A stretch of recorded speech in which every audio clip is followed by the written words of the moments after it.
আমি আমি খুব সরি, প্লিজ আমাকে মাফ করে দেওয়া যায় না। তাই বলে আমার এলাকায় এসে বাসায় লোক পাঠাবেন? সবাই কি ভাবলো বলুন তো?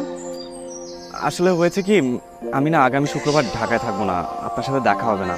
আর আপনাকে দেখতে আমার খুব ইচ্ছা করছিল, মানে খুব মন চাইছিল। আর মন চাইলে কি করবো বলুন, রাগারাগি করলে আপনি মন সাথে করুন। আমাকে একটা কথা বলেন কি, আমাকে দেখা এত জরুরি কেন? পৃথিবীতে এই কেন প্রশ্নটা আছে হাজার হাজার। সবসময় কি আমরা সেটার উত্তর জানি, অথবা জানলেও কি আমরা বলতে পারি? আপনি মানুষটা কেমন জানেন? একদম বাচ্চাদের মতো। না রাগারাগি করা যাচ্ছে, না মেনে নেওয়া যাচ্ছে।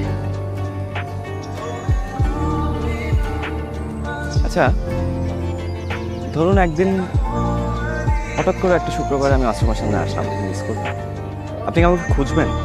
একটু ভেবে বলুন তো। আহ, আজ আমি আসি, একটু কাজ আছে।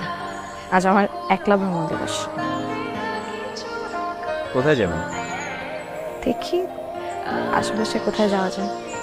সপ্তাহে একদিন আমি একা বের হই, একা একা ঘুরে ভালোই লাগে। সেটা দূষণ হওয়া যায় না? না, যায় না। আচ্ছা ঠিক আছে, চলে যান। তবে যাওয়ার আগে আমি আপনাকে একটা কথা বলতে চাই। আমি বলেই দ্রুত চলে যাব।